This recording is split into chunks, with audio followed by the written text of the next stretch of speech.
بسم اللہ الرحمن الرحیم الحمدللہ رب العالمین والصلاة والسلام علی اشرف الانبیاء و سید المرسلین اما بعد رب اشرح لی صدری ویسر لی امری واحلل عقدۃ من لسانی یفقہوا قولی ربنا زدنا علما۔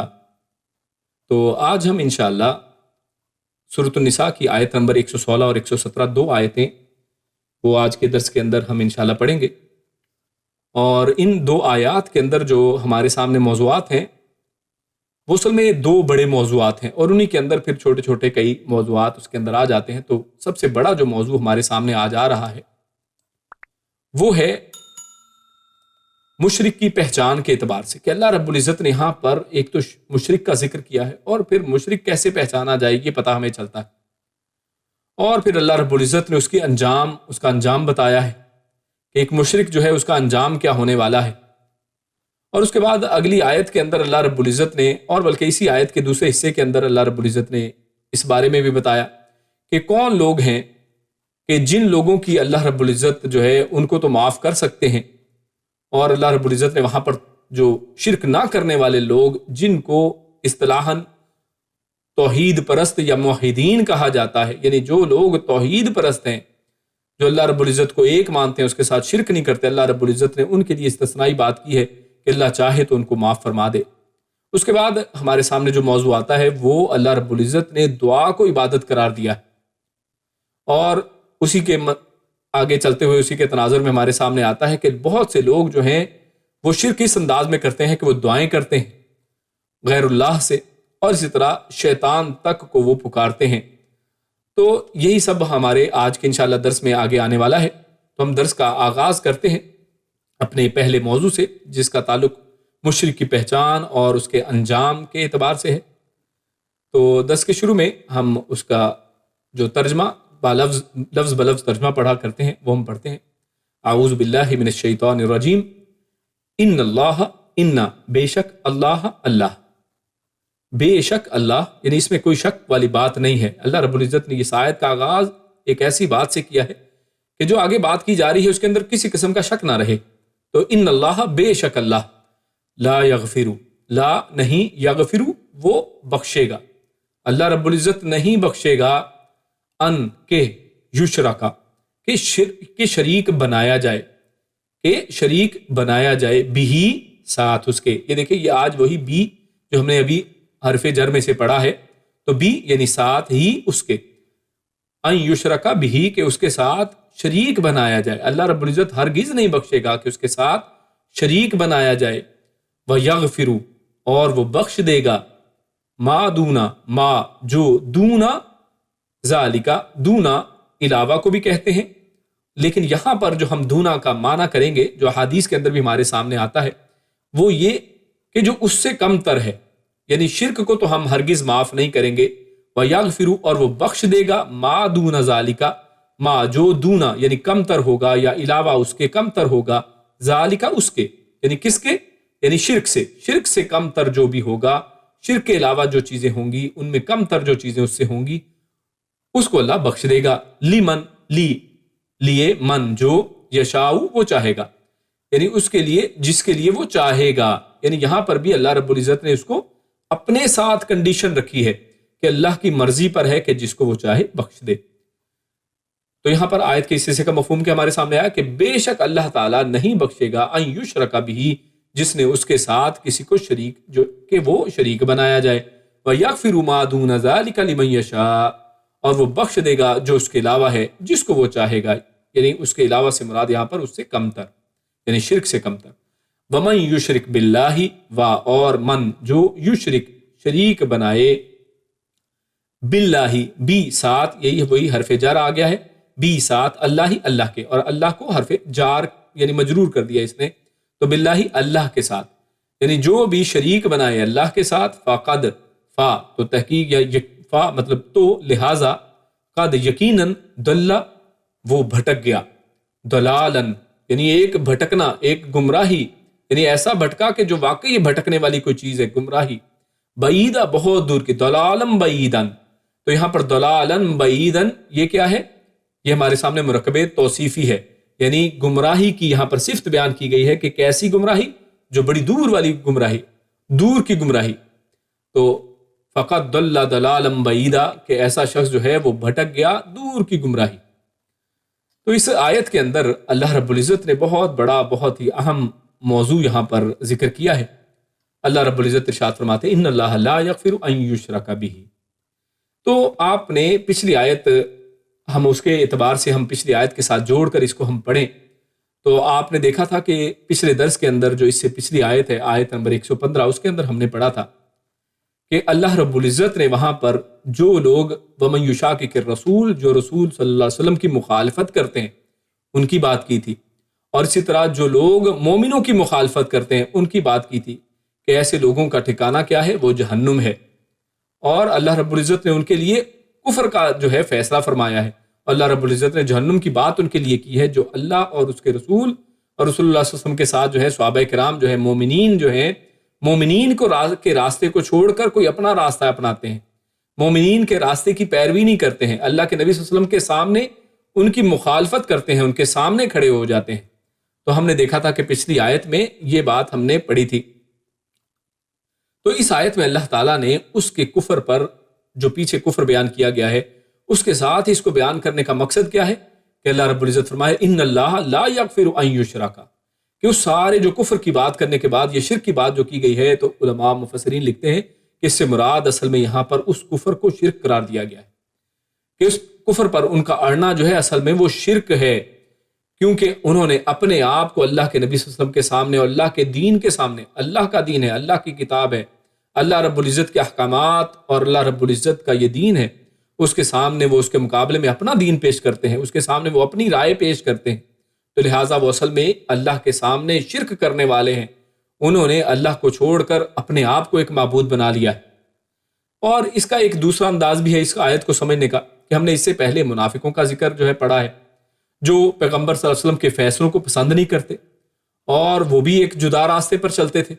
تو اس آیت میں فرمایا کہ اللہ تعالیٰ شرک کو نہیں بخشتا، تو معلوم ہوا کہ اسلام کے سوا کسی دوسرے دین، طریقے، کوئی بھی جو سسٹم ہے اس کو اگر محبوب رکھا جائے گا، اسلام کے علاوہ کوئی اور منہج، اسلام کے علاوہ کوئی اور سسٹم، چاہے وہ پولیٹیکل سسٹم ہے، چاہے وہ سوشل سسٹم ہے، کوئی بھی اور سسٹم، چاہے وہ کسی بھی طرح کا کوئی سسٹم ہے، جو اسلام ایک سسٹم دے رہا ہے، اگر اس کو چھوڑ کر کوئی دوسرے سسٹم کو محبوب رکھا جائے اور اس کو معمول بنایا جائے تو یہ شرک کہلائے گا۔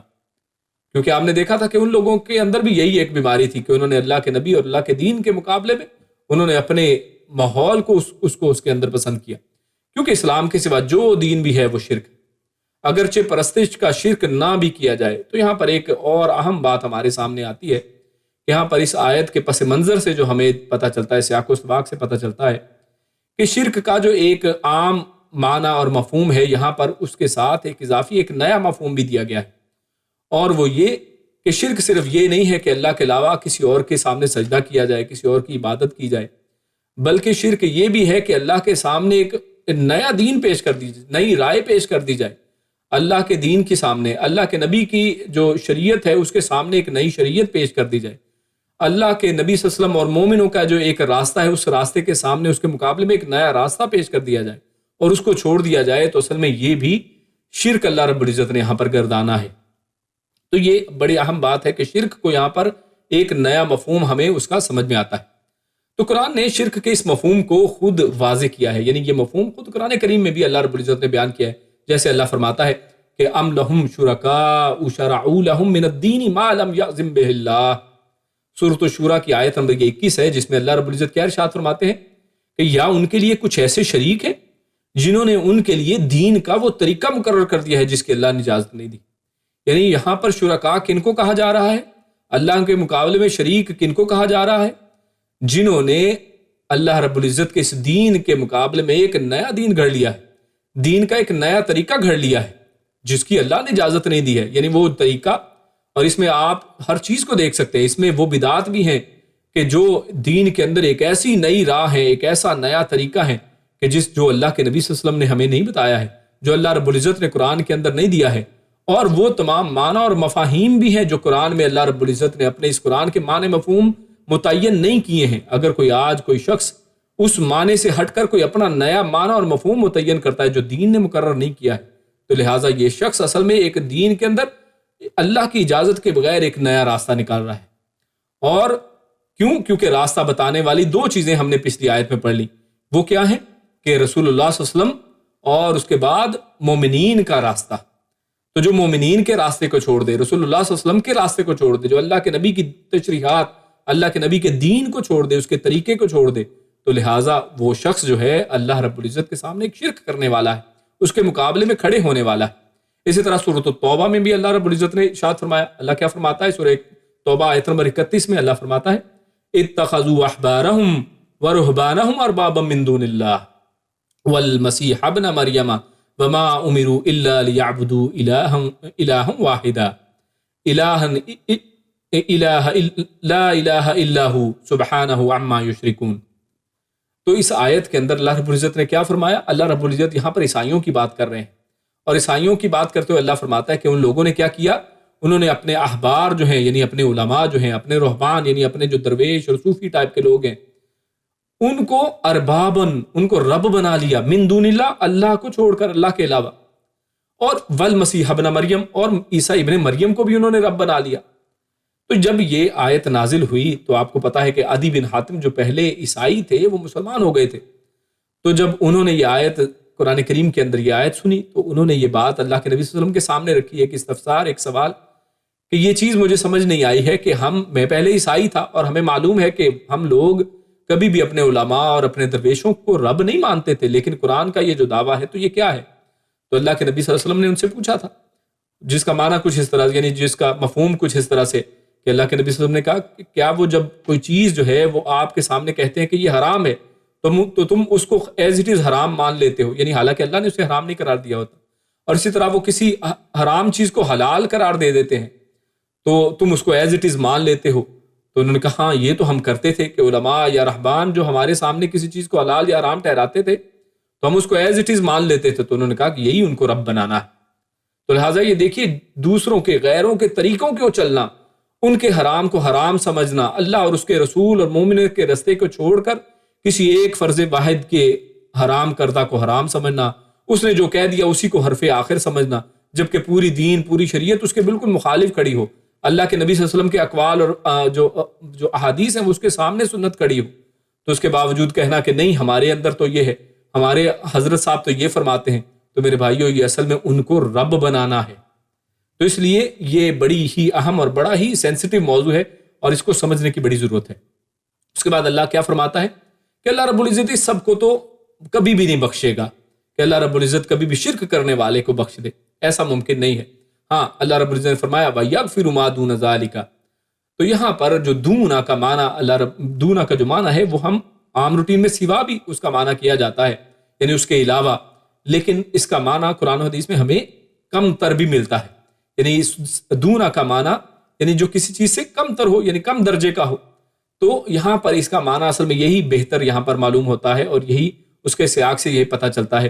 اور احادیث میں سے بھی جیسے ابن عباس وغیرہ کے اقوال میں ہمیں یہ پتہ چلتا ہے کہ کفر دونا، کفر سے مراد وہ لیتے تھے یعنی یہ کفر ہے لیکن کم تر ہے، کفر سے کم تر والی چیز ہے.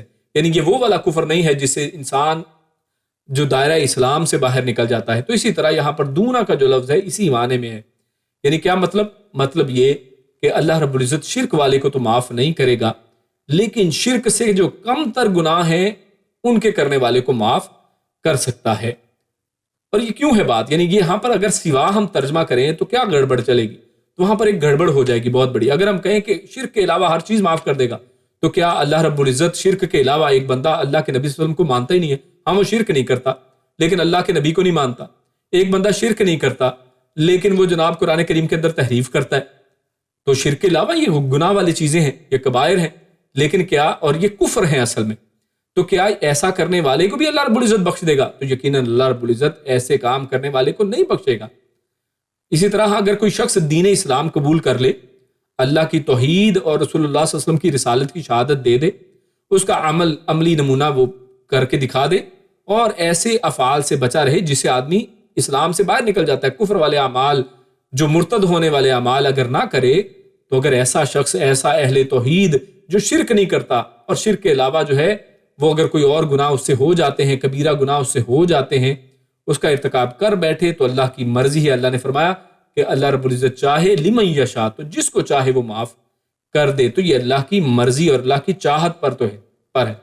یعنی تو اللہ چاہے تو اس کو یا تو یہ ہے کہ اللہ سزا دے دے، یعنی اس کے لیے اللہ رب العزت اس میں تھوڑی کمی کر دے اور جہنم کے اندر وہ شخص سزا بھگت کے آئے، یا پھر یہ ہے کہ اللہ رب العزت معاف کرنے کا معنی تو یہ ہے کہ اللہ رب العزت بالکل اس کو جہنم میں بھیجے ہی نہ، اللہ اس کو معاف کر دے.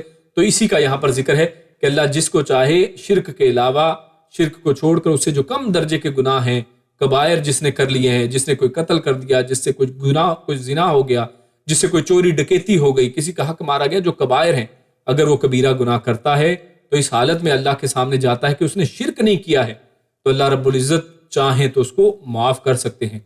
تو لہٰذا ہم نے یہاں پر ایک بات جو اہم سمجھی ہے وہ یہ کہ یہاں دونا سے مراد شرک سے کم تر گناہ مراد ہیں، یعنی اس سے مراد یعنی شرک کے علاوہ ہر چیز نہیں ہے. اور آگے ہم دیکھتے ہیں وَمَن يُشْرِكْ بِاللَّهِ فَقَدْ ضَلَّ ضَلَالًا بَعِيدًا. اللہ کیا فرماتا ہے کہ جس نے اللہ کے ساتھ شرک کیا تو کیوں یہ معاف نہیں ہو رہا؟ کیونکہ اس نے بہت دور کی گمراہی اختیار کی ہے. وہ اصل میں رستے سے اتنا لمبا چوڑا ڈی ٹریک ہو گیا، یعنی اس نے ایک نیا راستہ اصل میں اختیار کر لیا. اس کا راستہ اب مسلمانوں والا راستہ ہی نہیں رہا، اس لیے وہ ضلالًا بعیدا، وہ دور کی گمراہی کے اندر چلا گیا. تو یہاں پر ہم اس کا معنی اس انداز میں لیں گے کہ جو شخص اسلام ہی قبول نہ کرے تو یہ ظاہر ہے وہ اس نے بالکل ڈیفرنٹ راستہ اپنایا ہے، یا پھر اسلام لا کر شرک یا پھر ارتداد والے کام کرتا ہے، تو اس کے لیے اللہ تعالیٰ کے ہاں معافی جو ہے وہ ارتداد والے اگر کام کرتا ہے یا اسلام قبول ہی نہیں کرتا ہے تو اس کے لیے کوئی معافی نہیں ہے. کیونکہ اسے معافی دینے کا مقصد اصل میں کیا ہے؟ یہ بڑی اہم بات ہے سمجھنے کی کہ اگر ایسے شخص کو اللہ معاف کر دیتا ہے تو اس کا مطلب یہ ہے کہ باغی اور غدار کو معاف کر دیا گیا ہے. کیونکہ یہ شخص جو ہے، جیسے ہم نے پچھلی آیت کے روشنی میں اس آیت کو دیکھا ہے کہ یہ شخص رسول اللہ صلی اللہ علیہ وسلم اور صحابہ کے راستے سے بغاوت کرنے والا ہے. یہ اللہ کے جو بیان کردہ، کیونکہ رسول اللہ کا راستہ کیا ہے؟ وہی راستہ جو اللہ نے ان کو بتایا ہے. یعنی جیسے اللہ کے نبی نے کیا فرمایا تھا کہ ما انا علیہ واصحابی، یعنی جس پر میں ہوں اور میرے صحابہ کرام ہیں، یعنی وہی ہے صرف ہدایت کا راستہ. تو جس نے اس راستے کو چھوڑا ہے اور بغاوت کر کے کوئی دوسرا راستہ اختیار کیا ہے تو لہٰذا اس کی معافی نہیں ہے. یہ اصل میں باغی شخص ہے. تو بغاوت کو کوئی معمولی سے معمولی بادشاہ بھی برداشت نہیں کرتا ہے، تو بے پناہ غیرت والا بادشاہوں کا بادشاہ یعنی اللہ رب العزت کی جو ذات ہے وہ بغاوت کو کیسے معاف کر سکتی ہے؟ تو یہاں سے یہ بھی معلوم ہوا کہ ابدی جہنمی صرف کفار اور مشرکین ہوں گے. یعنی یہ بھی اہم ایک نقطہ ہے کہ جو ہمیشہ جن لوگوں نے جہنم کے اندر رہنا ہے وہ کون ہیں؟ جو کفار ہیں، اور جو مشرکین ہیں وہ ہمیشہ جہنم کے اندر رہیں گے، وہ کبھی بھی جہنم کے اندر سے نکالے نہیں جا سکتے ہیں، چاہے ان کی سفارش کرنے کے لیے کوئی مائی کا لال آ جائے. دنیا کے اندر جن لوگوں نے لوگوں کو دھوکے دے رکھے ہیں کہ جناب ہم وہاں پر جہنم کے کنارے پہ کھڑے ہو جائیں گے اور یا پھر ہم پولیس رات کے اوپر کھڑے ہو جائیں گے اور پار کراتے رہیں گے لوگوں کو جنت کے اندر، تو میرے بھائیو یہ کام نہیں ہونے والے ہیں. کیونکہ اللہ رب العزت نے جنت کو ان مشرکوں اور کفار کے لیے حرام قرار دے دیا اور وہ کبھی بھی اس کے اندر داخل نہیں ہو سکتے اور یہ جہنم کے اندر ہمیشہ رہنے والے ہیں. اور شرک سے بچنے والے جو موحد ہیں یہاں پر ان کی اصل میں ان کے لیے ایک ایکسیپشن اللہ رب العزت دے رہے ہیں. یعنی اس سے پتہ چلتا ہے کہ توحید پرست کا مقام مرتبہ کیا ہے. توحید پرست کے لیے اللہ رب العزت کیسے کیسے راستے نکالتے ہیں. تو موحد مسلمان گناہ گار ہو وہ ہمیشہ جہنم میں نہیں رہے گا. ہاں مسلمانوں کو گناہوں سے بے پرواہ بھی نہیں ہونا چاہیے. یعنی ایسا نہیں کہ بندہ کہے کہ جی میں توحید پرست ہوں تو میں جو مرضی کرتا پھروں. اور بعض اوقات ایسا ہم دیکھتے بھی ہیں کہ بندہ توحید کے نشے کے اندر کیا کرتا ہے کہ بے شمار دیگر گناہوں میں ہے، اور اکثر لوگوں کے اندر وہ بہت اعتراض رہتا ہے دوسرے بھائیوں کو، اور ہمیں اس اعتراض کو بالکل غور سے دیکھنا چاہیے. وہ کہتے ہیں کہ جناب یہ جو لوگ توحید پرست زیادہ ہے نا، جو اپنے آپ کو توحید پرست سمجھتے ہیں، ان لوگوں کا اخلاق اچھا نہیں ہوتا، یہ بدتمیزی کرتے ہیں، ان کا اخلاق بہتر نہیں ہے، یہ پیار سے بولتے نہیں ہیں، ان کے چہروں کے اوپر بل رہتے ہیں. تو میرے بھائیو یہ نہیں ہونا چاہیے.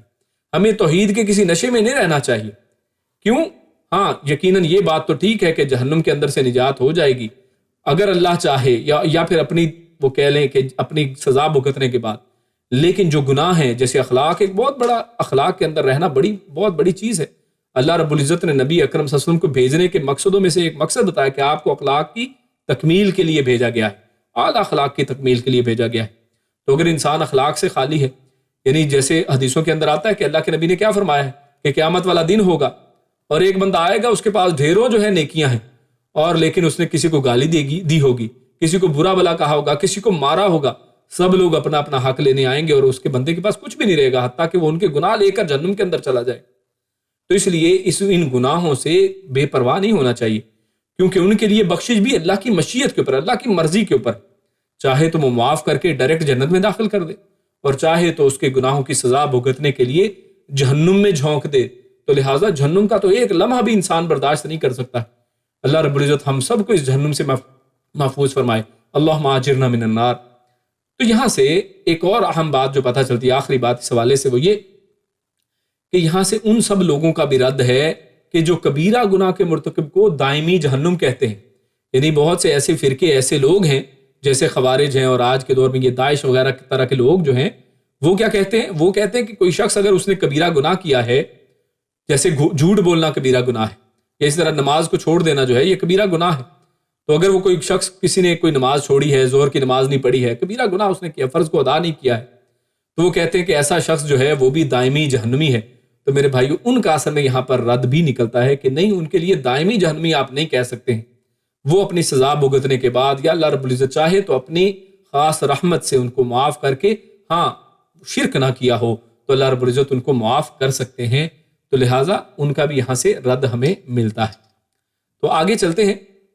تو اگلا ہمارا جو ٹاپک ہے اس کا پورا تعلق جو ہے وہ اسی جو شرک اور شرک کے آگے، تو شرک کس طرح سے اس کو پہچانے، اور شرک کی پہچان میں جیسے ہم نے پہلے دیکھا پہچان کیا ہے کہ وہ لوگ جو اللہ کے رسول کی مخالفت کرتے ہیں، جو نیا دین گھڑ لیتے ہیں، اللہ کے نبی صلی اللہ علیہ وسلم کے سامنے کھڑے ہو جاتے ہیں، اللہ کے نبی کی سنت کے سامنے اپنی سنت، اللہ کے نبی کی سنت کے سامنے جو سنت ہے وہ ظاہر کیا ہے، وہ بدعت ہے، تو وہ اپنی بدعات کو پیش کرتے ہیں، وہ ایسی ایسی چیزیں دین کے اندر انہوں نے نکال لی ہیں جن کا دین میں کوئی وجود نہیں تھا اللہ کے نبی کے زمانے میں۔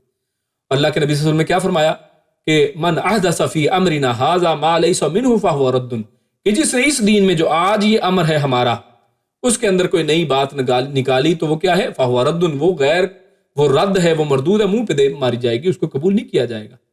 بلکہ قیامت والے دن تو یہ ایسے بدعتی جو جنہوں نے دین کے اندر نئی باتیں نکالی ہوں گی، ہمارے سامنے حوض کوثر کا واقعہ حدیث کے اندر آتا ہے کہ اللہ کے نبی کوثر پہ پانی پلا رہے ہوں گے، اور وہ کتنا بہترین موقع ہوگا کہ جہاں پر اللہ رب العزت اپنے مومن مسلمانوں کو اپنے ہاتھوں سے پانی پلائیں گے۔ اللہ رب العزت ہم سب کو یہ نصیب فرمائے۔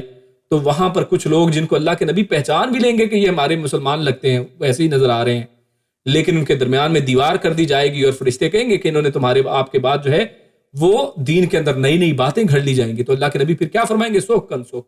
اللہ کے نبی کہیں گے ان کو دور کر دو میرے سے، میں ان کو دیکھنا بھی پسند نہیں کرتا کہ جنہوں نے دین کے اندر نئی باتیں نکال لی ہیں۔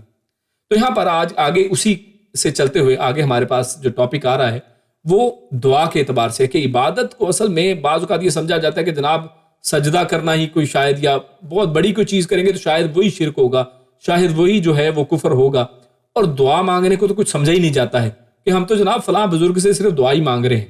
تو میرے بھائیو، اس حوالے سے اللہ رب العزت یہاں پر ارشاد فرماتا ہے، اللہ فرماتا ہے اعوذ باللہ من الشیطان الرجیم، ان یدعون من دونہ الا اناثا وان یدعون الا شیطانا مریدا۔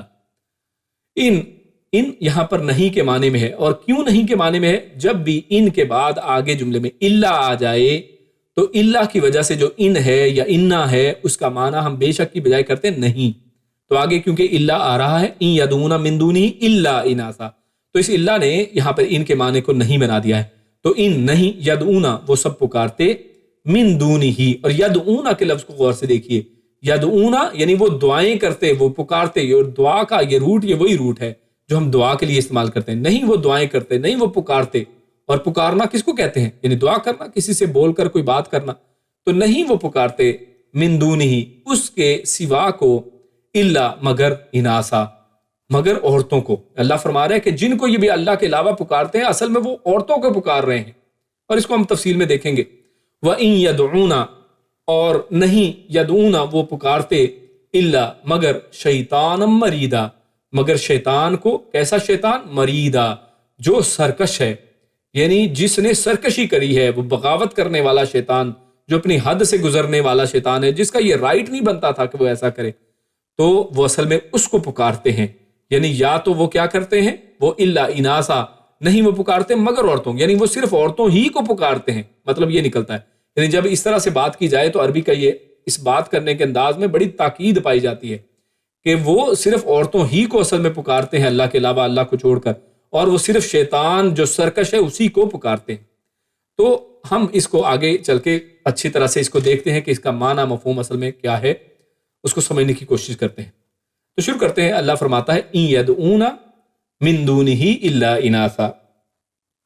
تو یہاں پر جو اللہ نے فرمایا کہ ان یدعون کہ نہیں وہ پکارتے، تو اس آیت میں اللہ نے شرک کی، یعنی ایک تو اس درمیان کی آیت کے شروع میں شرک کی ایک وضاحت آ گئی جو اس سے پچھلی آیت میں تھی، جہاں پر اللہ کے نبی صلی اللہ علیہ وسلم سے بغاوت اور مومنوں کے رستے سے بغاوت کی بات تھی. اب اس آیت یعنی جو پچھلی آیت تھی اس کے بعد والی یعنی یہ جو آیت ہے اس میں بھی اسی شرک کی وضاحت کی جا رہی ہے کہ اصل میں یہ جو شرک کرنے والے ہیں، یہ جو کر رہے ہیں، وہ اصل میں کر کیا رہے ہیں. تو وہ اصل میں کیا کر رہے ہیں؟ وہ پکار رہے ہیں، یعنی وہ دعائیں کر رہے ہیں، وہ پکار رہے ہیں. تو یہاں پر بھی شرک کی وضاحت اللہ کے سوا کسی دوسرے کو پکارنے کے ساتھ کی جا رہی ہے. یعنی شرک یہ بھی ہے کہ اللہ کے علاوہ کسی کو پکارا جائے، کسی سے دعائیں کی جائیں. اور کیوں؟ کیونکہ عبادت میں اصل ہے ہی پکارنا. یہ بڑا اہم نقطہ ہے، اور اکثر لوگ جو آج اس شرک کے اندر پڑے ہیں وہ اس لیے کیونکہ وہ اس شرک کو یعنی ان دعاؤں کو وہ چھوٹی بات سمجھتے ہیں. وہ کہتے ہیں کہ دعا کی ہم نے تو ان سے مانگا ہی نہیں ہے، ہم نے تو بس ان کو کہا کہ ساڈی تاڈے اگے تے تاڈی اللہ اگے. یعنی وہ کہتے ہیں ہم نے تو صرف آپ کے سامنے پیش کیا، آگے آپ اللہ کے سامنے پیش کر دیں. تو وہ اس طرح سے، یا پھر اسی طرح اللہ نے قرآن میں خود کہا کہ وہ کیا کہتے ہیں کہ ہم ان کو اس لیے پکارتے ہیں کہ یہ ہمیں اللہ کے قریب کر دیں گے. لیقربونا الی اللہ زلفا، یعنی اس طرح کر کے آیت ہے کہ جس میں اللہ فرماتا ہے کہ وہ اس طرح سے پکارتے ہیں کہ یہ ہمیں اللہ کے قریب کر دیں گے. یعنی ہم اس لیے ان کو پکارتے ہیں کہ یہ ہمارے سفارشی ہیں. تو اللہ رب العزت فرماتا ہے کہ کیا اللہ کو تم بتاتے ہو؟ یعنی ان آیات میں اللہ نے بڑی واضح وضاحت سے بات کی ہے. تو یہاں پر بھی یہی بات کی جا رہی ہے کہ یہاں پر دعا کرنے کو اور پکارنے کو اصل میں عبادت کہا جا رہا ہے. رسول اللہ صلی اللہ علیہ وسلم نے ارشاد فرمایا ہے، اللہ کے نبی کی حدیث جو ترمذی شریف میں ہے اور ابو داؤد میں بھی اسی طرح آئی ہے. تو اللہ کے نبی کا فرمان ہے الدعاء هو العبادہ، کہ دعا ہی تو عبادت ہے. یعنی پکارنا، لوگوں سے دعائیں کرنا، یہی تو اصل میں عبادت ہے. لوگ سمجھتے ہیں کہ عبادت پتہ نہیں کوئی سجدہ کریں گے تو ہوگی. یعنی میں نے کبھی سجدہ تو نہیں نہ کیا، میں صرف دعائیں کرتا ہوں بیٹھ کے. تو میرے بھائی، یہ جو پکارنا ہے غیر اللہ کو چھوڑ کر کسی اور کو پکارنا، یہی تو اصل میں عبادت ہے.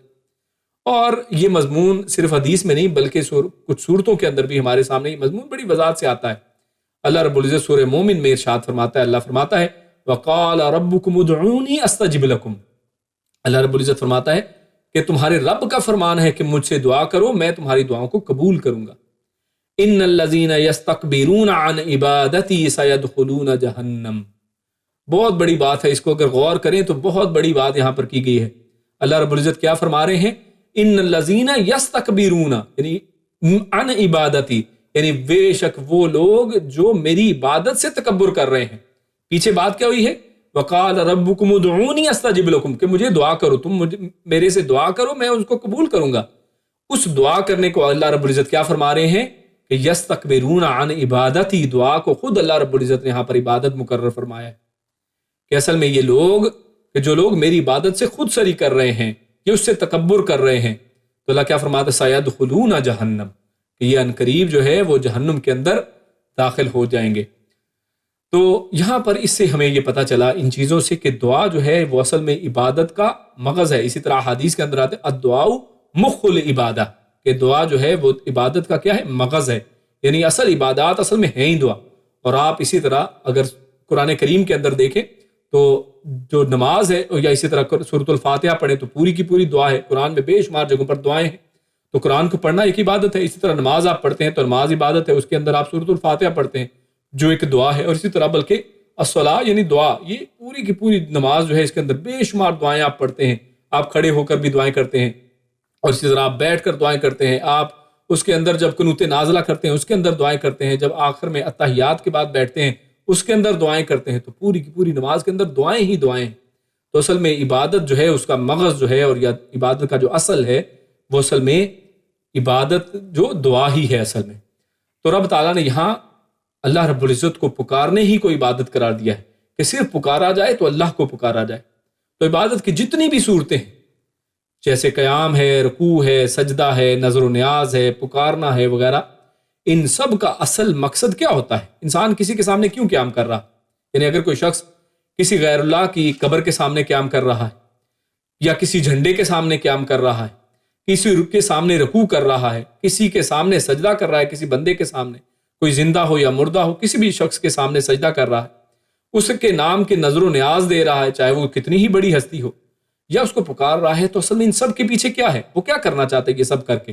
اس کو خوش کرنا چاہتا ہے تاکہ یہ شخص مجھ سے راضی ہو جائے، مجھ سے خوش ہو جائے، جو میں اس سے حاجت طلب کروں، میں جو اس کو اپنی مشکل کشائی کی بات کروں تو یہ مجھے مشکل کشائی کرے، یہ میری بات کو مانے، میری بات کو سنے۔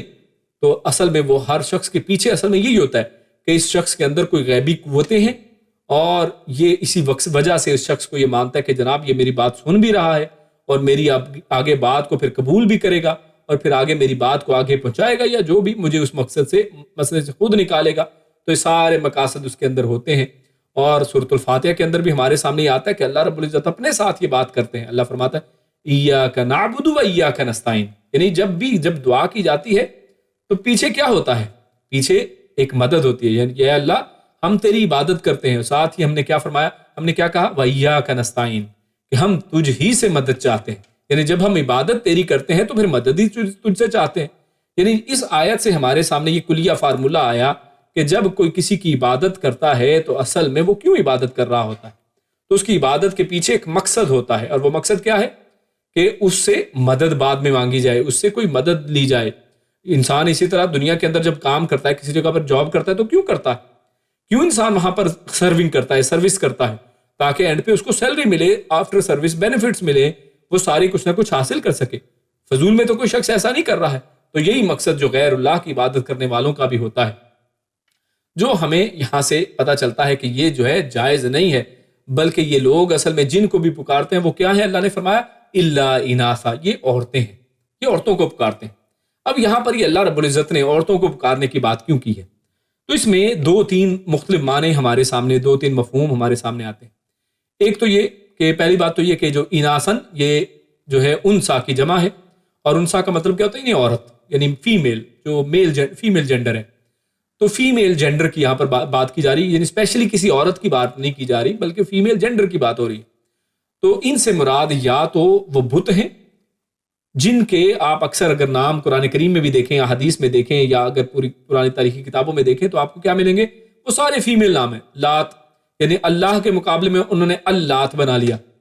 عزیز اللہ کا نام ہے، اس کے مقابلے میں عزا بنا لیا۔ تو اسی طرح ان کے اکثر جو فیمیل نیم جو ملیں گے، ان کے دیوی یعنی جو دیوتا ہیں ان کے مقابلے میں دیویاں آپ کو ملیں گی ان کے اندر۔ آپ ہندوؤں میں دیکھ لیں، یونانیوں میں دیکھ لیں، وہاں پہ آپ کو دیویاں ملیں گی۔ تو انہی کی دیکھا دیکھی آج جو افسوس کی بات یہ ہے کہ مسلمانوں نے بھی ان کی دیکھا دیکھی ایسی ہستیوں کو، ایسے لوگوں کو، وہ خود چاہے شریف لوگ ہوں، خود چاہے وہ بڑے نیک لوگ ہوں، ان میں ایسے اور لیکن ان کے ساتھ کچھ ایسے اوصاف لوگوں نے مشہور کر رکھے ہیں جیسے وہ نعوذ باللہ اللہ تعالیٰ کی محبوبائیں ہیں۔ یعنی کچھ لوگوں نے ان کے بارے میں کچھ چیزیں ایسی محبوب بنا دی اپنے پاس سے، اور کچھ اپنی زندگی میں خود ہی ایسی حرکتیں یا ایسے کام کرتے رہے ہیں۔ جیسے میں ایک پڑھ رہا تھا ایک کتاب کے اندر، اس کے والے سے لکھا تھا، اب میں کتاب کا نام نہیں لیتا، آپ لوگ سمجھ جائیں، بس یہی ہے کہ مطلب اس میں کتاب میں ایک مجذوب کے بارے میں لکھا ہے، اور ہمارے ہاں جو ایک بہت بڑی فقہ ہے اس کے اندر، یعنی فقہ تو نہیں بلکہ ایک بہت بڑا گروہ ہے، وہ اس کو استعمال کرتے ہیں، ان کتابوں کو پڑھتے پڑھاتے ہیں۔ تو ان میں وہ لکھا ہے کہ انہوں نے ایک موسیٰ سہاگ کا تذکرہ وہاں پر کیا۔ ایک مجذوب تھے جو موسیٰ سہاگ تھے، اور وہ کہتے ہیں کہ جناب وہ ایسے بندے تھے کہ جناب وہ اللہ سے کوئی بھی بات کرتے تھے تو وہ پوری ہوتی تھی۔ لوگوں نے بارش نہیں ہو رہی تھی تو انہوں نے کہا کہ بارش کرتے ہو کہ میں اپنا سہاگ اتار دوں، سہاگ کے میں کپڑے اتار دوں، اور اللہ رب العزت کو اپنی، یعنی وہ اللہ کی بیوی اپنے آپ کو کہتا تھا۔ وہ شخص وہ یہ دعویٰ کرتا تھا کہ میں اللہ کی بیوی ہوں اور اللہ میرا شوہر ہے۔ نعوذ باللہ من ذالک، اللہ رب العزت ایسے شرک سے محفوظ رکھے۔ تو لوگوں نے یعنی لٹرل میننگ کے طور پر بھی اپنے آپ کو ایسے کہا، اور بعض لوگوں نے، کچھ نیک لوگوں کو بعد میں ان کے نام پہ ایسی چیزیں گھڑ لیں، اپنے پاس سے اوصاف مشہور کر دیے کہ جیسے لگے کہ جیسے محبوبائیں۔ اور آپ دیکھیں گے اکثر صوفی شاعری کے اندر ایک چیز آپ نوٹ کریں گے کہ کیا کیا جاتا ہے کہ عشق مجازی کو پیش کیا جاتا ہے عشق حقیقی کے سامنے، اور مجازی کے اندر اللہ ایک طرف اور اس کے سامنے جو دوسری طرف عاشق معشوقہ رکھی جاتی ہے، یعنی اپنے آپ کو وہاں پر فیمیل کنسیڈر کروایا جاتا ہے، فیمیل وہاں پر فیمیل کے طور پر رکھا جاتا ہے۔ خیر، تو ان کے خیال میں جو پہنچ چکے ہیں وہ اپنی وضع کتھا بھی عورتوں والی بنا کر رکھتے ہیں۔ وہ کہتے ہیں جی یہ پہنچی ہوئی سرکار ہیں، ان کی حالتیں اسی طرح کی، انہوں نے چوڑیاں پہنی ہوتی ہیں، زیور پہنے ہوتے ہیں، کپڑے اسی طرح کے پہنے ہوتے ہیں۔ تو یہ مختلف آپ کو لوگ ہمارے معاشرے میں مل جائیں گے، یوٹیوب کا زمانہ ہے، اس میں دلائل یہ بڑے واضح ہیں۔ تو یہ بھی ایک معنی ہے کہ اس کے اندر جیسے مسلمانوں نے، اور یعنی آخر، کیونکہ قرآن آخر تک کتاب ہے، تو اناسا سے مراد یعنی وہ عورتوں کو اصل میں پکار رہے ہیں، ایسے لوگوں کو پکارتے ہیں جو اصل میں عورتیں ہیں۔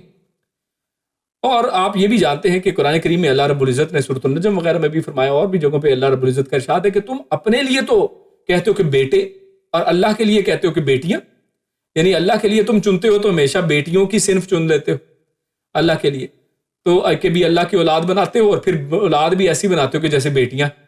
اسی طرح اس سے مراد فرشتے بھی ہیں، کیونکہ یہ جو مشرکین مکہ تھے یہ فرشتوں کو اللہ کی بیٹیاں کہتے تھے، اور ان کی ماں یعنی انہی کو اسی حساب سے وہ مطلب فرشتوں کو ان کے اللہ کی بیٹیاں کہہ رہے ہیں، یعنی وہاں پہ بھی مؤنث کا ایک تاثر ہمیں ملتا ہے۔ تو یہ تینوں ہی چیزیں یہاں پر مراد ہو سکتی ہیں اور تینوں ہی اس کے معنی میں آتی ہیں۔ تو یہاں پر ایک اہم نقطہ جو سمجھنے والا ہے، بہت ہی اہم ہے، یہ تفسیر سعدی میں انہوں نے بڑا اہم نقطہ یہاں پر لکھا ہے، وہ کہتے ہیں کہ معلوم ہے کہ اسم اپنے مسمى پر دلالت کرتا ہے، یعنی جو نام ہوتا ہے وہ جس کا نام ہو اس کی اصل میں کریکٹر کو واضح کر رہا ہو۔ جیسے ہم کہتے ہیں کہ اللہ کا نام الرحمن ہے، تو اس رحمان نام سے ہمیں اللہ رب العزت کی جو ذات ہے اس کے بارے میں پتہ چلے کہ وہ کتنا رحم کرنے والا ہے۔ اللہ کا نام ہے الخالق، تو اس سے ہمیں پتہ چل رہا ہے کہ اللہ کتنا زبردست کریٹر ہے۔ یعنی جو بھی نام ہوتا ہے وہ جس کا نام ہو مسمى جو ہے اس کے اوپر دلالت کرتا ہے۔ اور جب ان بتوں کے نام مؤنث ہیں، جیسے ہم نے اوپر دیکھا لات عزا، ٹھیک ہے، تو یہ نام جب ان بتوں کے، ان لوگوں کے، ان ہستیوں کے مؤنث کے طور پہ رکھے گئے ہیں اور ناقص ہیں، مؤنث کے اندر کیا چیز ہے؟ ایک نقص پایا جاتا ہے، تو یہ چیز دلالت کرتی ہے کہ ان اسماء کے مسمیات بھی ناقص اور صفات کمال سے محروم ہیں۔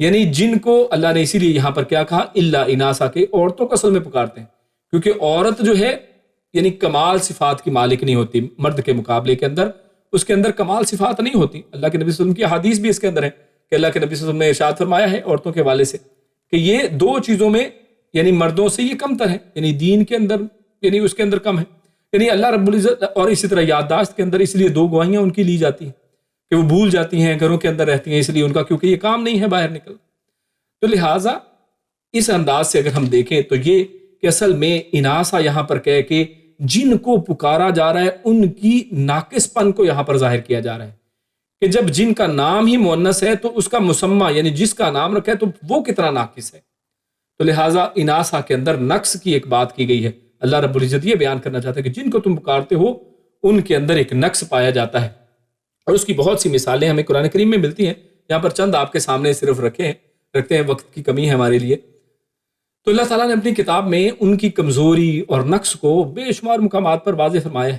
اللہ رب العزت کیا فرماتا ہے؟ سورۃ الاعراف ہے، آیت نمبر 194، اللہ فرماتا ہے ان الذین تدعون من دون اللہ عباد امثالکم، یعنی پہلی جو اللہ نے نقص بیان کیا کہ جن کو تم اللہ کے علاوہ پکارتے ہو وہ کیا ہیں؟ عباد، وہ بندے ہیں، امثالکم، تمہاری طرح کے۔ اور یہاں سے اس آیت سے ایک اور چیز بھی بڑی اہم پتہ چلتی ہے، کیونکہ ایک بہت بڑا الزام ایسے لوگوں کی طرف سے لگایا جاتا ہے جو درباری سسٹم کے لوگ ہیں، وہ کہتے ہیں کہ جناب یہ بتوں کی ساری آیتیں جو نا ہم پہ فٹ کر دیتے ہیں، یہ لوگ وابی یہ بتوں کی ساری آیتیں ہمارے اوپر فٹ کر دیتے ہیں، بزرگوں کے اوپر فٹ کر دیتے ہیں، ایسی بات ہے، تو یہ تو جناب بتوں کے لیے آیتیں ہیں، تو یہ تو بزرگ ہیں، یہ تو زندہ جاوید ہستیاں ہیں، چاہے وہ قبر کے اندر ہیں یا مطلب کبھی تو زندہ تھی۔ تو یہاں پر دیکھیے اس آیت میں کتنی، اس سے زیادہ وضاحت سے اللہ کیا بیان کرے، اللہ رب العزت نے کتنی واضح طور پہ بیان کر دیا ہے کہ ان الذین تدعون من دون اللہ، اللہ کو چھوڑ کر جن کو تم پکارتے ہو، بے شک یقیناً کیا ہے؟ عباد امثالکم، وہ تمہاری طرح کے بندے ہیں، یعنی بندے ہیں تمہاری ہی طرح کے ہیں، فدعوہم، تو اللہ پھر کہتا ہے کہ پھر ان کو پکارو، چاہیے کہ پھر اس کو پکاریں، فلیستجیبوا لکم، تو ان کو بھی چاہیے کہ پھر ان کا وہ کہنا یعنی ان کو جواب دیں، ان کنتم صادقین، اگر تم سچے ہو تو پھر جو تم پکارتے ہو پھر اس کو قبول کریں، اس کا جواب دیں، کہ تمہارا کہنا کر دیں، جو تم نے ان سے دعا کی ہے اس کو قبول کر لیں اگر پاسبل ہے تو ایسا پاسبل نہیں ہے، وہ تمہاری طرح کے بندے ہیں۔ یعنی سب سے بڑا اللہ رب العزت نے یہاں پر ایک نقص کمزوری بیان کر دی کہ وہ بندے ہیں، وہ انسان ہیں، ان کے اندر کمزوریاں ہیں، وہ سوتے ہیں، وہ جاگتے ہیں، وہ مرتے ہیں، وہ مر جاتے ہیں، ان کی ایک زندگی کا ایک ٹائم سپین ہے، کسی کی عمر 63 سال ہے، کسی کی عمر 65 سال ہے، کسی کی 100 سال ہے، کسی کی 50 سال ہے، کسی کی 10 سال ہے، تو یہ انسان کی تو ایک عمر ہے۔ اسی طرح اللہ فرماتا ہے آگے سورۃ النحل آیت نمبر 21 میں اللہ فرماتا ہے والذین یدعون من دون اللہ لا یخلقون شیئا وهم یخلقون، اور یہ اس طرح کی آیتیں اللہ نے بے شمار دفعہ،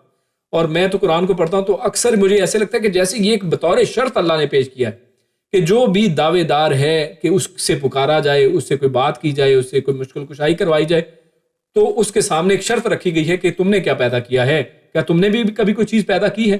تو یہاں پر اللہ یہ بات کر رہے ہیں والذین یدعون من دون اللہ، کہ وہ لوگ جنہیں وہ اللہ کے سوا پکارتے ہیں وہ کچھ بھی پیدا نہیں کرتے.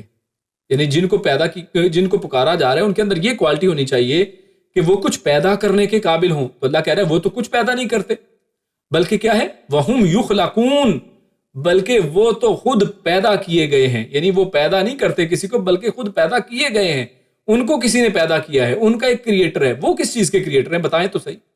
تو جب وہ کسی کے کریٹر ہی نہیں ہے تو ان کو پکارا کیوں جا رہا ہے، ان سے بات کیوں، ان سے مشکل کشائی، حاجت روائی، ان کو داتا غوث یہ کیوں کہا جا رہا ہے؟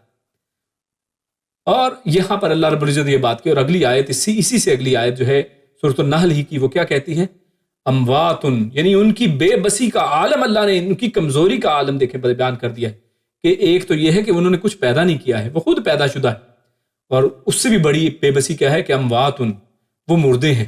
یعنی آج تم ان کے سامنے جا کے کھڑے ہوتے ہو، ان کی جو قبرستان میں جگہ ہیں وہاں پر جا کے کھڑے ہوتے ہو، تو وہاں پر جاتے ہو. امواتن، آج وہ مردے ہیں، آج وہ مر کر اس زمین کے نیچے جا چکے ہیں.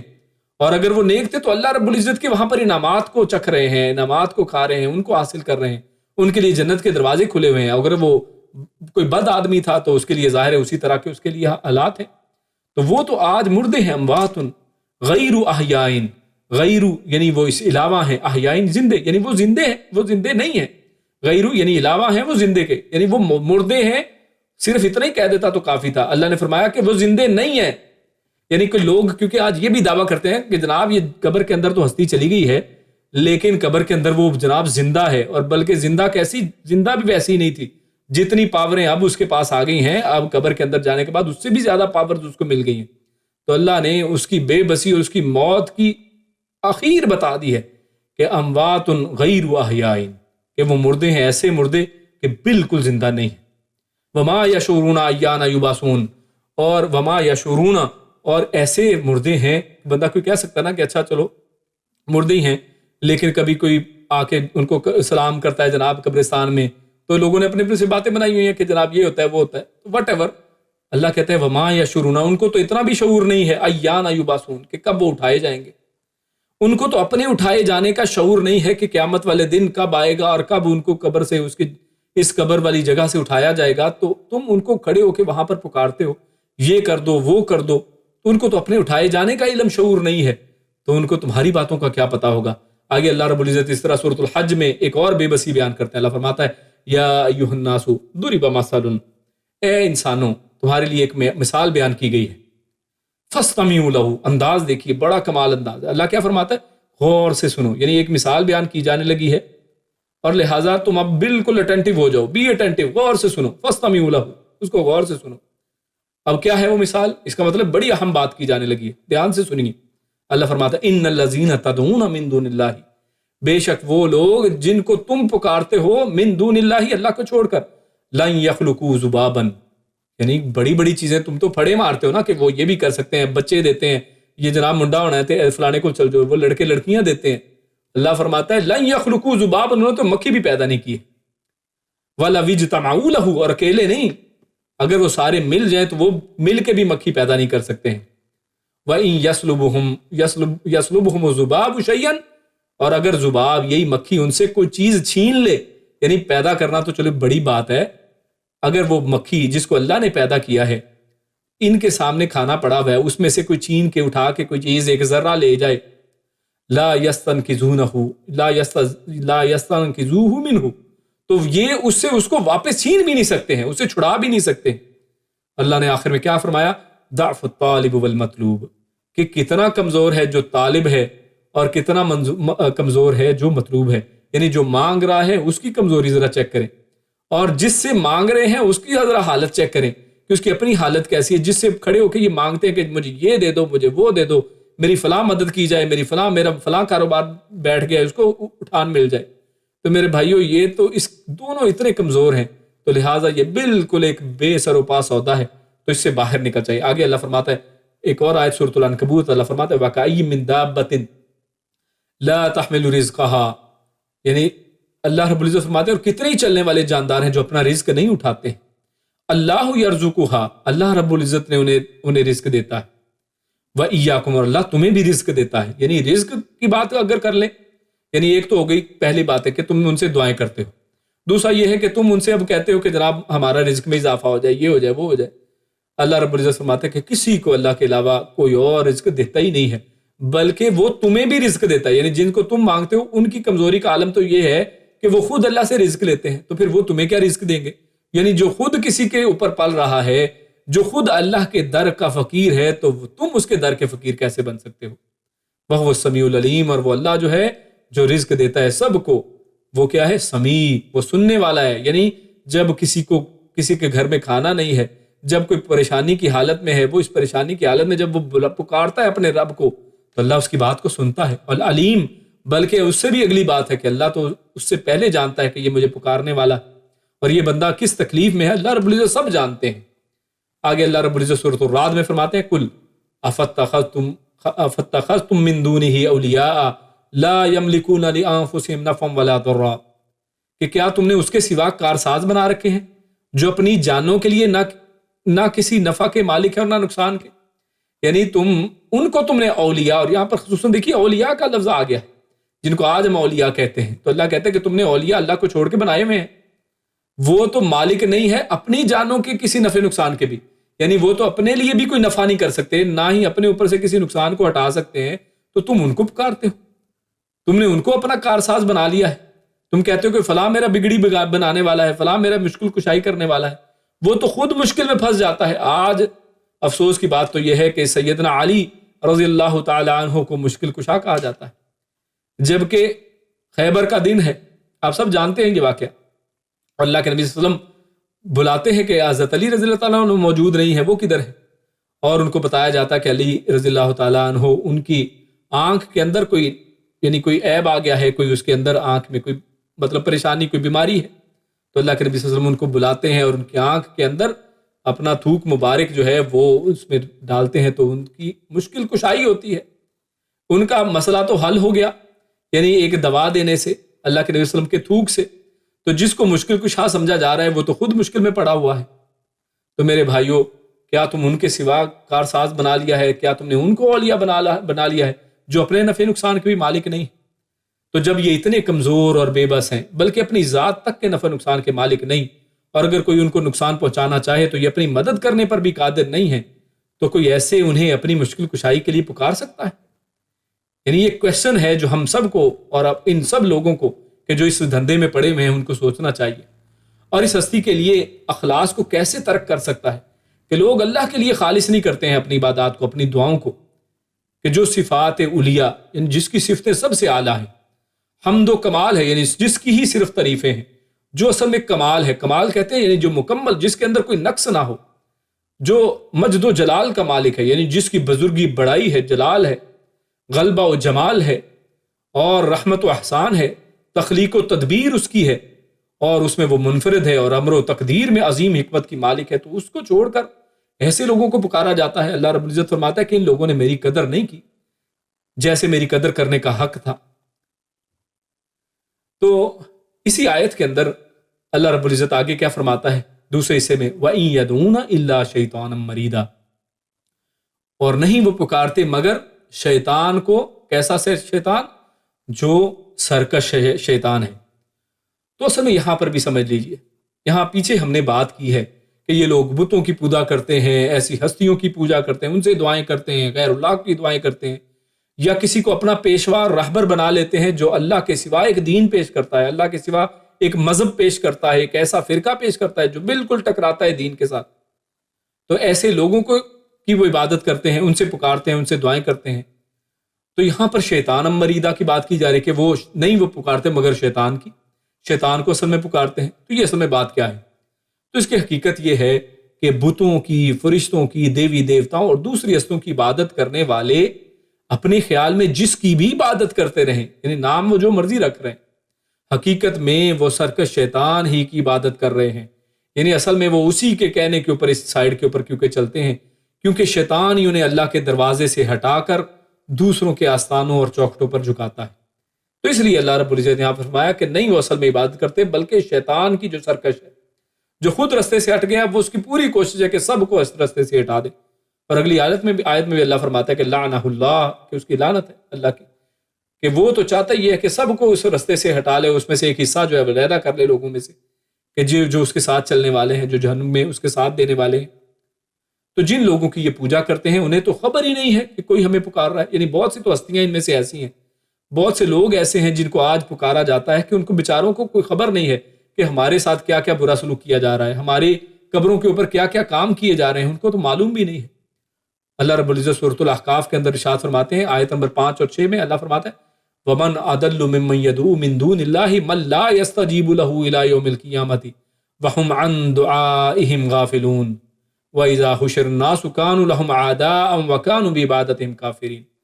اور اس سے بڑھ کر گمراہ اور کون ہوگا، یقیناً اس سے بڑھ کر گمراہ کون ہوگا جو اللہ کے سوا ایسوں کو پکارتا ہے جو قیامت تک اس کی دعا قبول نہ کر سکے۔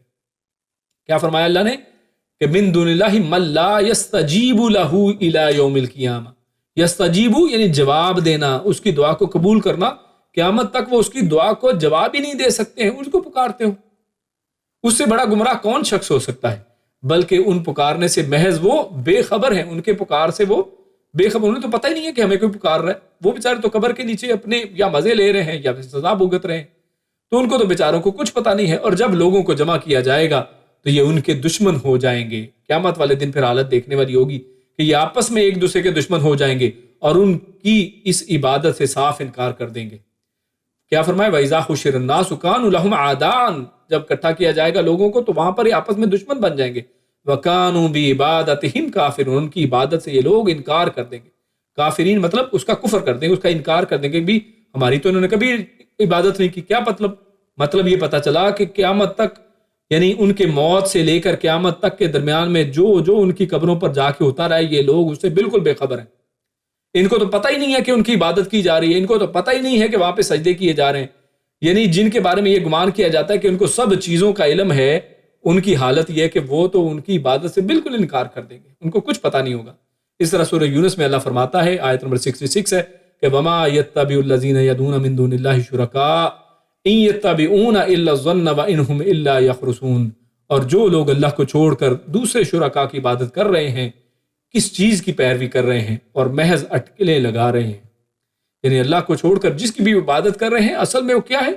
إِلَّا الظَّنَّ، وہ صرف گمان ہیں ان کے، وہ ان کے خیال ہیں۔ اور یہ اس طرف لگانے والا کون ہے؟ وہ شیطان ہے جس نے ان کو اس طرف لگایا ہے۔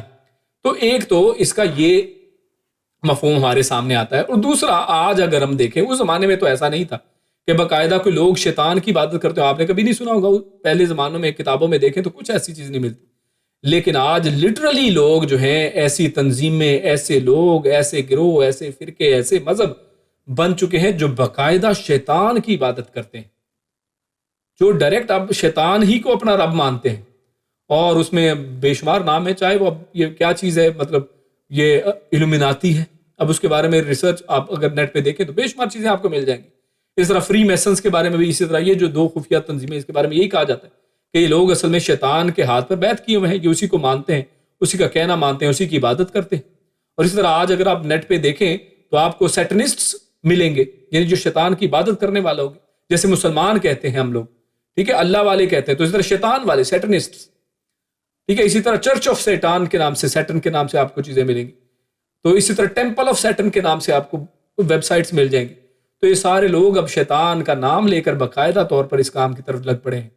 اور اس سے بھی بڑی بات جس سے ہمیں اصل میں بچنا اور اپنے بچوں کو بچانا ہے، آج دیکھیے واٹس ایپ، موبائل وغیرہ کا زمانہ ہے، اور ایموجیز یوز ہوتی ہیں، یعنی مختلف، آپ نے دیکھا ہوگا تصویریں استعمال کی جاتی ہیں، اب ایموجیز میں اس طرح کی تصویریں آ رہی ہیں، یعنی بندہ یہ سمجھتا ہے کہ میں بڑا موحد ہوں، میں بڑا توحید پرست ہوں، اور وہ جناب کسی چیز پہ ہنسی آئی ہے، اس نے کہا یہ تو بڑی شرارت تم نے کی ہے، تو اس طرح کی ایموجی بھیج دی اس نے۔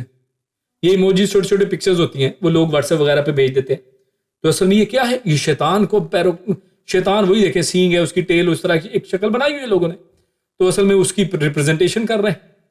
اسی طرح اس طرح کے سائنس، یعنی جس کو یعنی ہارنز آف دا سیٹن کہتے ہیں، یعنی یہ ایموجی کا نام ہے باقاعدہ، کہ باقاعدہ اس طرح کر کے، اور آج اس کو بڑا سمجھا جاتا ہے کہ بڑی ماڈرن ہونے کی علامت ہے، یو کرتے ہیں لوگ، اور جناب اس طرح کے آپ دیکھیں گے لوگوں کو کہ آج ہمارے بچوں میں کر رہے ہیں، تو سیلفی لے رہے ہیں، پکچر بنوا رہے ہیں اور ان کا نشان یہ ہوگا. اب یہ شیطان کی نمائندگی کی جا رہی ہے. یعنی آج باقاعدہ شیطان کا یعنی سمبلز، اس کی شکلیں اور بہت سے سمبلز ہیں. آپ نیٹ پہ دیکھیں تو ہزاروں آپ کو مختلف طرح کے سمبل مل جائیں گے. اور میں نے مطلب چند صرف آپ کے توجہ کے لیے یہاں پر ذکر کیے ہیں. اور یہاں پر آخری بات کر کے آج کے درس کو ختم کرتے ہیں کہ اب یہ سارا جو ہم نے یہاں پر دیکھا ہے، شرک اور شرک کی تباہیاں ہم نے دیکھی ہیں، اور شرک کی مختلف شکلیں ہم نے دیکھی ہیں، مشرکوں کی مختلف شکلیں، صورتیں پہچانی. ایسا اصل میں ہو کیوں رہا ہے جب اتنا شرک زبردست قسم کی سخت چیز ہے؟ اللہ کی پکار اتنی سخت قسم کی چیز ہے کہ اللہ کو چھوڑ کے غیر اللہ کو پکارا جائے. تو پھر ایسا ہو کیوں رہا ہے؟ تو اور ہمیں کیا کرنا ہے؟ تو ہمیں ہمارے لیے صرف چند میں نے پوائنٹس یہاں پر نوٹ کیے ہیں. ہم سب کے لیے ایک یہاں پر اس میں پوائنٹس ہیں کہ ہمیں اصل میں اس لیکچر کے بعد اپنی زندگی کے اندر کیا کرنا ہے. یعنی کہ ہم نے یہ سننا ہے اور یہیں پر ختم کر دینا ہے، بلکہ ہمارا بھی کوئی مقصد اور کوئی ہمارا کوئی پرپز ہے. تو ہم دیکھتے ہیں کہ لوگ شرک کو پہچانتے اور جانتے نہیں ہیں. یعنی ایسا ہو کیوں رہا ہے کہ اصل میں لوگوں کو شرک کی پہچان نہیں ہے. یعنی جو سمجھ میں بات آتی ہے وہ یہ کہ لوگوں کو اصل میں یہ لگتا ہے یہ شرک ہے ہی نہیں، جو وہ کر رہے ہیں ان کو اس کا احساس ہی نہیں ہے، لہٰذا وہ شرک کو گناہ ہی نہیں سمجھتے. اور اگر احساس ہو جائے تو شاید ہی کوئی شرک کرے. یعنی اگر اس کو پتہ چل جائے شرک اتنی سنگین قسم کا گناہ ہے، شرک اتنی سنگین قسم کی کا ایک جرم ہے، تو شاید ہی کوئی کرے. آپ دیکھتے ہیں کہ چور ہو، ڈاکو ہو، قاتل، زانی ہو، اس کو لوگ برا بلا سمجھتے ہیں. مطلب اگر آپ کے محلے میں ایک چور ڈاکو آ جائے تو آپ کوشش کرتے ہیں کہ جناب اس محلے میں کوئی ایسا بندہ نہ آئے. تو آپ کے محلے میں آ کے کوئی زناکار عورت آ کے کوئی دھندا شروع کر دے تو سب اس کو برا بلا کہیں گے، اس کو وہاں پہ ٹھہرنے نہیں دیں گے. لیکن اس کے مقابلے میں اگر آپ دیکھیں کہ جناب ایک بندے نے اپنے ہاتھوں پہ دھاگے باندھے ہوئے ہیں، اس کے گلے میں تعویذ لٹک رہے ہیں، وہ جناب علی وہ مطلب سارے جو بھی مطلب شرکیہ اعمال ہیں وہ کر رہا ہے، آپ اس کو کچھ بھی نہیں کہتے ہیں. ہم اس کو غیر محسوس انداز میں، ہاں یعنی ایون توحید پرست لوگ جن کو پتہ بھی ہے وہ کچھ بھی نہیں کہتے ہیں. اور ایک دوسری چیز یہ ہے کہ آج کچھ ان کے جو بڑے جو پیر ملا ہیں انہوں نے اس کو بیان اس طرح سے کیا ہے کہ ان کو لگتا ہے کہ شاید یہ شرک ہی اصل میں توحید ہے. وہ کہتے ہیں شرک ہوتا ہی کوئی نہیں.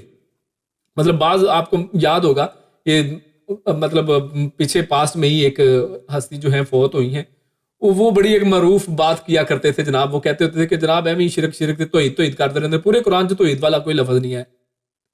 تو ایسے لوگ جب ایسی باتیں کریں گے تو لوگ ظاہر ہے پھر اس شرک سے پھر وہ بے پرواہی ہو جائیں گے نا. اور اسی طرح ہم نے ایک اور چیز دیکھتے ہیں، جس طرح کا ایک اور شرک ہم نے دیکھا کہ دین کے مقابلے میں ایک نیا دین، اپنی ایک سوچ، ایک نئی سوچ، جس میں وہ جس مرضی سنت کو اڑا رہے ہیں، سنتوں کو مانتے نہیں ہیں، سنت کا ایک نیا مفہوم پیش کر دیا. اللہ کے نبی کی ان کو ضرورت ہی نہیں ہے، اللہ کے نبی کی سنتوں کو انہوں نے 27 تک محدود کر دیا. یہ صرف چند گنتی کی سنتیں مانتے ہیں، باقی کو مانتے نہیں ہیں. آپ دیکھتے ہیں کہ جناب ان کو بڑے بڑے چینلوں میں پرائم ٹائم دیے جا رہے ہیں. تو پھر ظاہر ہے پھر ایسا تو ہونا ہی تھا. اور اسی طرح ہم ایک اور صورت دیکھتے ہیں کہ مال میں کرپشن ہو تو آپ نے دیکھا ہی حال میں کہ بندے کو نااہل کر کے جناب باہر نکال دیتے ہیں کہ جی کرپشن جو ہے نا یہ تو کرپشن کی ہے. لیکن اگر کوئی بندہ شرک کر رہا ہے تو اس کو کوئی سمجھتا ہے کہ شرک کیا ہے. یعنی کوئی بندہ کوئی ہماری اسمبلیوں میں ان چیزوں میں کوئی آ جائے کہ جناب بڑا زبردست مشرک ہے، شرک کرنے والا ہے، اللہ کے سامنے، اللہ کے دین کے سامنے، صحابہ کے اور صحابہ کرام کا جو طریقہ ہے، جو منہج ہے، اس کو چھوڑ کر اس کی مخالفت کرتا ہے، واضح طور پر دین کے جو احکامات ہیں، چاند کیسے دیکھنا ہے، فلاں کیسے کرنا ہے، اس کو چھوڑ کے وہ کہتا ہے کہ جناب سائنس بڑی چیز ہے. ایسی ایسی کفریہ باتیں یہ لوگ کرتے ہیں، ایسی ارتداد والی باتیں کرتے ہیں، دین کا مذاق اڑاتے ہیں اسمبلیوں میں بیٹھے میں. کیونکہ ہمیں جناب احساس نہیں، ہم کہتے ہیں جی چور ڈاکو تو نہیں آنا چاہیے، کرپشن کرنے والا شخص تو اسمبلی میں نہیں ہونا چاہیے، باقی جو مرضی ہو. یعنی اصل میں احساس ختم ہو گیا. یعنی آج شرک کا یا تو پتہ نہیں ہے جو کر رہے ہیں، اور جن کو پتہ ہے ان کے اندر احساس نہیں ہے کہ یہ بھی چیز کوئی ایسی ہے جس کو روکا جائے. تو یہ اصل میں اہم بات ہے. جبکہ خود رسول اللہ صلی اللہ علیہ وسلم کی اگر ہم سنت دیکھیں، یعنی ہمارے کرنے کا کام کیا ہے، وہ کام ہے جس پہ اللہ اور اس کے صحابہ، اللہ کے نبی تھے اور اس کے صحابہ تھے، یعنی ما علینا واصحابی، یعنی وہ دین جس پہ اللہ کے نبی اور اس کے صحابہ تھے. اور وہ کیا تھا کہ اللہ کے نبی صلی اللہ علیہ وسلم کے سامنے کوئی شرک والی بات ہوتی اس کی اصلاح کرتے تھے، اس پہ چپ خاموش نہیں رہتے تھے، بتا دیتے تھے. ہاں آپ اچھے انداز سے بتائیں، ہاں یہ ضرور آپ کر سکتے ہیں، انداز اچھا اختیار کریں، ایک بہترین انداز سے بیان کریں، بات کو اچھے طریقے سے سمجھائیں، قائل کرنے کی کوشش کریں، ان کو ایک دم ایسا متنفر بھی نہ کریں. تو اس حوالے سے ہم دیکھتے ہیں اللہ کے نبی صلی اللہ علیہ وسلم کے ابن عباس رضی اللہ عنہ فرماتے ہیں کہ ایک بندہ نبی اکرم صلی اللہ علیہ وسلم کے سامنے ان کی محفل میں آتا ہے، فَكَلَّمَهُ فِي بَعْضِ الْأُمُورِ، اللہ کے نبی سے کچھ باتیں کرتا ہے اور پھر کہتا ہے مَا شَاءَ اللَّهُ وَشِئْتَ، کہ جو اللہ چاہے اور جو آپ چاہیں. فقال النبی صلی اللہ علیہ وسلم، غور کیجئے، ایک بندہ آیا ہے، اب بندہ کہے کہ یار مہمان ہے، کوئی گال نہیں، پھر کسی ٹائم سمجھا گے، نہیں، اللہ کے نبی نے کیا فرمایا؟ اجعلتنی للہ ندا، کیا تو نے مجھے اللہ کے برابر ٹھہرا دیا؟ تو نے مجھے کہا کہ بھی جو اللہ چاہے اور جو آپ چاہیں، یعنی اللہ کی چاہت ایک ہے اور میری چاہت کو ساتھ تم نے اللہ کی چاہت کے ساتھ ملا دیا ہے۔ اور بہقی کی روایت میں آتا ہے، لفظ یہ بھی آتے ہیں کہ فرمایا اجعلتنی للہ عدلاً، کیا تو نے مجھے اللہ کے عدل، جیسے کہتے ہیں نا جو ترازو ہے اس کے ایک پلڑے میں اللہ اور ایک پلڑے میں اللہ کے نبی، یعنی برابر کر دیا تم نے مجھے، اللہ کے برابر ٹھہرا دیا۔ کل ما شاء اللہ وحدہ، بلکہ تو یہ کہے کہ جو صرف اللہ چاہے، صرف اکیلا، وحدہ، اکیلا اللہ چاہے۔ اور اللہ کے رسول صلی اللہ علیہ وسلم نے ایک شخص کو دیکھا، ایک دوسرا واقعہ دیکھتے ہیں کہ جس کے ہاتھ میں پیتل کا ایک کڑا تھا، تو آپ صلی اللہ علیہ وسلم نے پوچھا کہ یہ کیا ہے ابھی؟ اس نے کہا کہ یہ واہنا ہے، یعنی وہ ایک کڑا لوگ پہنتے تھے کہ ایک بیماری جس سے کندھے یا بازو کی رگیں پھول جاتی ہے تو اس کے دور کرنے کے لیے، تو اس کو میں نے اس کے سبب سے یہ میں نے پہنا ہے، یعنی مطلب یہ تھا کہ اس کو پہنوں گا تو اس کی برکت سے یہ صحیح ہو جائے گی چیز۔ تو آپ صلی اللہ علیہ وسلم نے ارشاد فرمایا کہ اسے نکال دے، کیونکہ اس سے تیری بیماری میں اضافہ ہوگا، اور اگر اسی حالت میں تیری موت واقع ہو گئی تو کبھی کامیاب نہیں ہوگا۔ آج آپ دیکھیں گے، ہم نہیں دیکھتے کہ لوگوں نے جناب پاؤں میں کڑے کسی نے باندھے ہیں، کسی نے ایک دھاگا باندھا، اس میں کوئی دانت باندھے ہوئے ہیں یا پتہ نہیں ایسی چیزیں باندھی ہوئی ہیں جو یعنی یقیناً جس میں جادو ٹونا اور ایسی عجیب و غریب قسم کی چیزیں، تو ہم ان کو دیکھتے ہم کچھ کہتے ہی نہیں ہیں۔ اسی طرح رسول اللہ صلی اللہ علیہ وسلم کے پاس 10 آدمیوں کا ایک وفد آیا، آپ صلی اللہ علیہ وسلم نے ان میں سے 9 افراد سے بیعت کر لی اور ایک سے نہیں کی۔ انہوں نے عرض کیا کہ اللہ کے رسول صلی اللہ علیہ وسلم، آپ نے 9 سے بیعت کی اور ایک کو چھوڑ دیا؟ آپ صلی اللہ علیہ وسلم نے ارشاد فرمایا کہ اس لیے کہ اس نے تعویذ لٹکا رکھی ہے۔ اس شخص نے ہاتھ ڈال کر تعویذ کاٹ کر پھینک دیا، یعنی دیکھیں اب اس شخص کا بھی ایمان، اس نے کہا کہ نہیں اسلام سب سے پہلے، یعنی یہ تو مجھے پتا نہیں تھا، اس کے علم میں نہیں تھا، اس نے کہا میں ابھی توڑ دیتا ہوں۔ اور دوسروں نے یہ نہیں کہا کہ اللہ کے نبی سے بیعت لے لیں، اچھا بات چلا دے گا، یہ انہوں پتہ ہی نہیں ہے بیچارے نوں، فی الحال ذرا ہولی ہولی دسنا، آرام آرام سے اس کی ذرا تربیت کرنا، ایسا نہیں ہے۔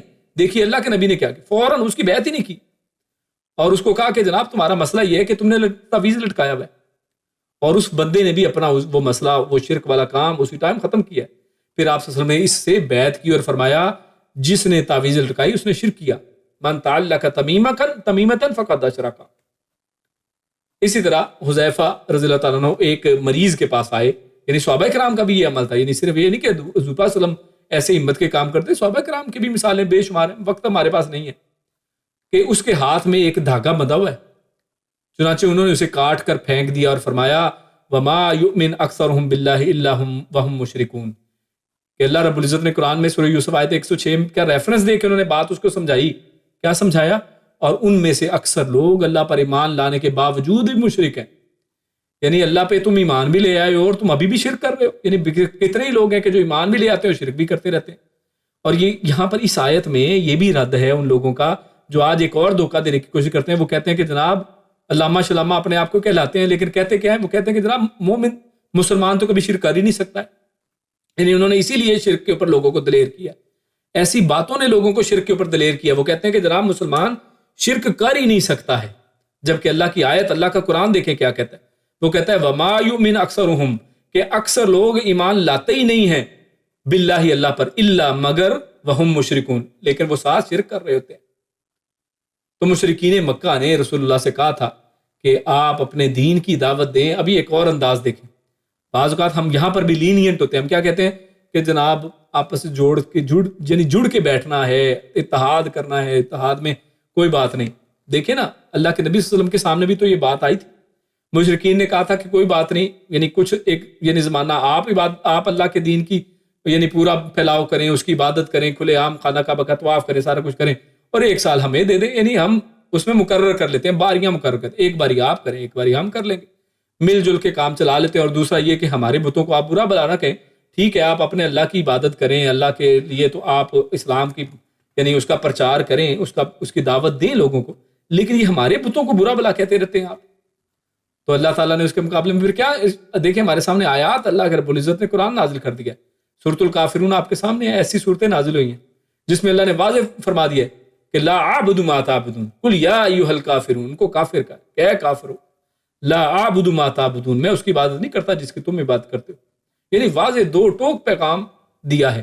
یعنی بعض جگہوں پر آپ اگر اچھے طریقے سے کنونس کر سکتے ہیں وہاں کریں، موقع کی مناسبت سے، کہیں پر 2 ٹوک بات کرنے کی بات ہے وہاں پر 2 ٹوک بات کی جائے، کہیں پر سمجھانے کی بات ہے سمجھایا جائے، جن کے اوپر آپ کا انفلوئنس ہے ان کو تو ہاتھ سے پکڑ کے جیسے انہوں نے دھاگے اتارے ہیں، کڑے اتارے ہیں، وہ چیزیں ہم بھی کریں، ہم بھی اپنے معاشرے میں، اپنے بہن بھائیوں میں، اپنے قریبی سرکل کو تو کم از کم توحید کے اوپر لے کے آئیں۔ اللہ رب العزت نے قرآن میں کیا فرمایا؟ قوا انفسکم واہلیکم نارا وقودها الناس والحجارہ، کہ تم اپنے آپ کو اور اپنے اہل کو جہنم سے بچاؤ، کہ جس کا ایندھن کون ہے؟ انسان اور پتھر ہے۔ یعنی ہم کہیں کہ جناب ہم تو بڑے توحید پرست ہیں، فیملی جو ادھر مرضی جائے، فیملی چاہے جہنم میں چلے جائے، ان کی تربیت نہیں کرتے ہیں۔ تو یہ سب سے پہلی ذمہ داری ہماری اپنے آپ کو ٹھیک کرنا، اس کے بعد اپنے گھر والوں تک اس پیغام کو پہنچانا، اپنے رشتہ داروں تک، اور یہی اصل میں سلسلہ، یہی نظام اللہ کے نبی صلی اللہ علیہ وسلم نے ہمیں سکھایا ہے۔ تو اللہ رب العزت سے دعا ہے کہ جو یہاں پر کہا سنا اس پر عمل کرنے کی توفیق عطا فرمائے۔ اللہ رب العزت سننے والوں سے پہلے کرنے والے کو اس کے اوپر عمل کی توفیق عطا فرمائے۔ اللہ رب العزت نے ایک عمل اور اچھی سمجھ کی توفیق عطا فرمائے۔ سبحان ربک رب العزت عما یصفون وسلام علی المرسلین والحمد للہ رب العالمین۔ جزاکم اللہ خیرا وبارک اللہ فیکم۔ اور کفارہ مجلس کی دعا پڑھ لیتے ہیں۔ سبحانک اللہم وبحمدک اشہد ان لا الہ الا انت استغفرک واتوب الیک۔